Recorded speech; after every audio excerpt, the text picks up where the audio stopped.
সবাই আহাম্মক, তোকে আমি জিজ্ঞাসা করলাম ব্যঞ্জন বর্ণ কাকে বলে, আর তুই আমাকে শোনাচ্ছিস ভোজন বাড়ি কাকে বলে।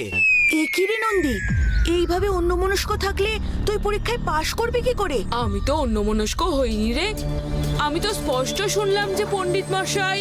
আবার মুখে মুখে কথা, একটাও কথা বলবি না। আর ভোলা, তুই বলতো ব্যঞ্জন বর্ণ কাকে বলে। ব্যঞ্জন বর্ণ ওই তো ক, খ, গ। যেসব শব্দের উচ্চারণের শেষে স্বরবর্ণের উচ্চারণ হয় সেগুলোকেই বলে ব্যঞ্জন বর্ণ। শিবু, এবার তুই আমাকে বলতো 4 × 15 কত হয়? 4 15 4 15 হয় হচ্ছে ওই তো। এ কি রে শিবু, তোদের সারা বছর ধরে আমি এতবার করে 15 ধারাপাত শেখালাম, আর তোরা কিনা সব ভুলে এইভাবে ভয়ের চোটে ভিমড়ি খাচ্ছিস। এইভাবে তোরা পরীক্ষা পাশ করবি কি করে? সত্যিই তো শিবু, উত্তরটা জানলে এত ভয় পাওয়ার কি আছে? সত্যি আমি জানি রে ভোলা, কিন্তু কিছুতেই বলতে পারছি না। আচ্ছা বকুল, তুই বল 4 × 15 কত হয়? 4 15 তো 60 হয় পণ্ডিত মশাই। খুব ভালো, দেখ বকুল কেমন ঝটপট করে বলে দিল। উত্তর জানা থাকলে আর বলতে কি সমস্যা। নে বকুল, তুই বল আমাদের পৃথিবীর আকৃতি কেমন? ওই তো পৃথিবীর আকৃতি হলো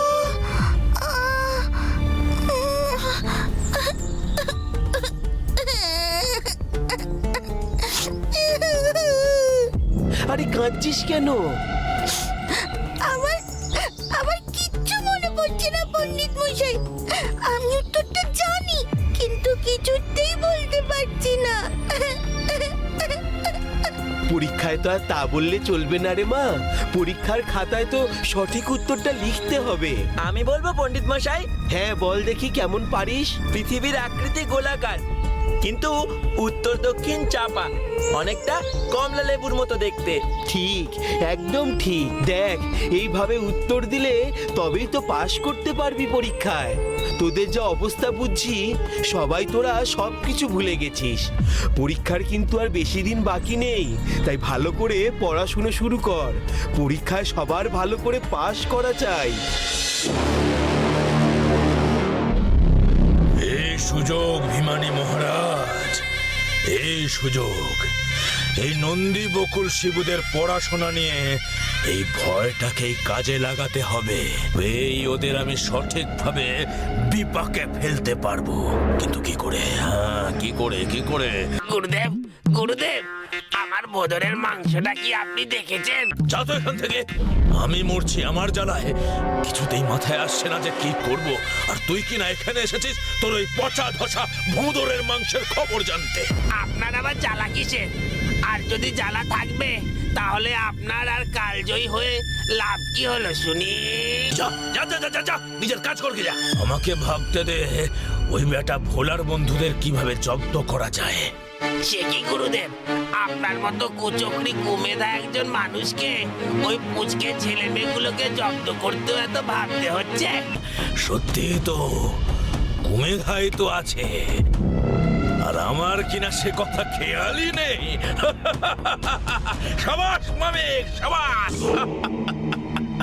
যা বাবা। গুরুদেব, আপনি কি তবে একেবারে পাগলে গেলেন? না মানে কাউকে কুচক্রি কুমেধা বলার পরেও সে নিজে এইভাবে আমায় সাবাসী তো এর আগে কখনো দেয়নি, তাই জিজ্ঞাসা করলাম। তোর অত জেনে কি হবে শুনিয়া? তার চেয়ে দূর হয়ে যা, দূর হ, গিয়ে তোর ভোঁদরকে খোঁজ যা। আর আমি ততক্ষণ আদর করে ডাকি আমার মূল অস্ত্র কুমেধাকে। কুমেধা, কুচক্রি কুমেধা, আমার ডাকে সাড়া দাও। কুমেধা, কুমেধা, সাড়া দাও। এই তো আমার তুরুপের তাস, আমার প্রধান অস্ত্র এসে গেছে। প্রকট হও কুচক্রি কুমেধা, এসো, প্রকট হও।